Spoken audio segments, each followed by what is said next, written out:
Hey everybody. So I keep getting sidetracked every time I want to read this and bring it to you. I was able to go through some of my books. The last few days I was off, and this it started. I had to stop. It got me going, right? Because they keep talking about how they're in the moral, business. And so on and so forth. And to me, it's hypocritical. It really is. This is right there at the top. Criminal law consists of the power and limits of government authority to define, prohibit, grade, and punish socially harmful behavior. Criminal law is distinguished from all other law because it carries with it the moral condemnation of the whole community. Right. And like I said, if you ever watch, because I just brought this to the episode from Supernatural with the scarecrow and how the European came over, bringing his gods from his old country over here and was still worshiping him, and the whole community was on board with sacrificing, people that were stranded there in town. Or people were visiting that were, just driving through, and it was a time of the year to sacrifice, and they had no problem coming together as a community, finding a way to make the couple that would come through there welcomed and feel comfortable to stay until they could trick them into staying long enough that they would be there for the night that they needed to sacrifice them. And even when their sacrifices got away, they had no problem then agreeing to sacrifice, one of their own, just so they could keep reaping the benefits of their God, instead of just, facing their God and getting rid of it, burning the scarecrow so he couldn't do this to them anymore.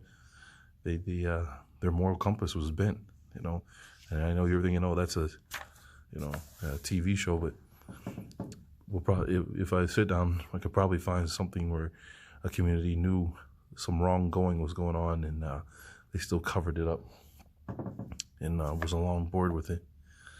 And look here, it says, police officer, there ought to be a billboard at our city limit that reads, "Welcome to Bloomington. You're all under arrest." Why? Because everything in Bloomington is a crime.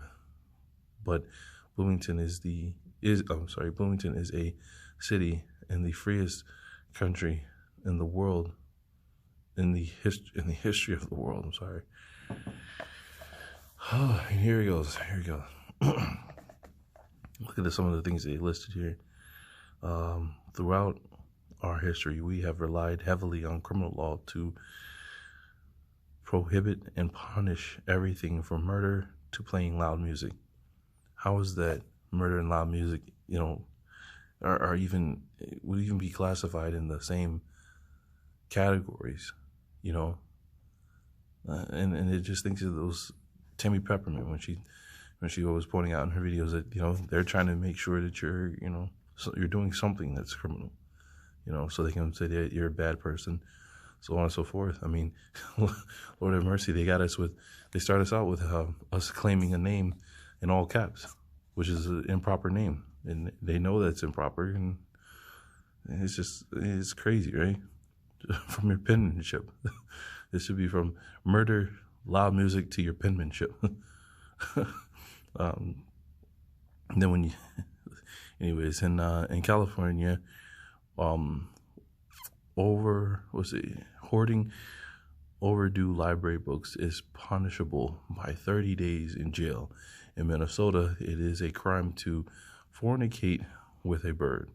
In some communities, it is a crime to park your car on your own lawn, and it's not your own lawn. When it's yours, you're the lord over it. Remember the movie Old Yeller, where the dude rode up to the house and he wanted to speak to the owner, the man of the house, and he's yelling out, "Lord of the house." You're not the lord of the house, if someone else can come and say, hey, or like the guy in Connecticut, right? Here's a guy in Connecticut that he's basically up against it with the court because they just ruled that he has 10 days to clean all these printers and printer boxes off his property, or the city's going to clean it up and then stick him with the bill. Because these printers and printers boxes have been sitting on his property for over 2 years, and it's a bad look, you know. So, but we already know, thanks to, well, I know, thanks to people like Vincent who show me, look at the Buck Act, and things like this, where, certain things we still have, show that we're not in charge of ourselves. These are things you got to release and turn back over to them, so you can get that sovereignty back. Let me see here. Hanging laundry out in your backyard. Eat on a bus, or hanging out in a shopping mall. Why do we have criminal law? What is it good for? 2 reasons, obviously. Prevent wrongdoing and punish wrongdoers. Okay. I just want to share this little video with you guys. Well, I hold deeds to it from the Indians. The Indians cannot deed lands, Mr. Garth. Not by law. Whose law? Pennsylvania's? Virginia's? The King's law. The King's law moves with the King's muskets. And there are very few King's muskets west of the Alleghenies. There's only bear, beaver, and muskrat. And they don't need boundary lines. Mr. Garth, the very heavens need boundary lines. Mr. Mason and I have measured the distance from Earth to Mars. There are no savages between Earth and Mars, Mr. Dixon. There are 10,000 red-hot ones between here and the Ohio. And it's no place for surveyors or settlers. You're there. I rule it. You can't rule part of Pennsylvania. No, Virginia. Nobody rules it until this survey is completed. And I regret to inform you that the Mason and Dixon line has been stopped. Stopped? Where? How could it be stopped? Mr. Mason? Stopped rather suddenly at Duncan's Creek by a band of painted aborigines. So the reason why I used that clip was, in my mind, it shows the height of their morals in their inception here. If you go back to the Charter of Virginia, they were never supposed to go west to the Allegheny Mountains. They didn't have permission to, and they ignored it. They defy, all laws and contracts, but yet they're going to be the moral standards, and that's why I say, to me, it's a criminal law is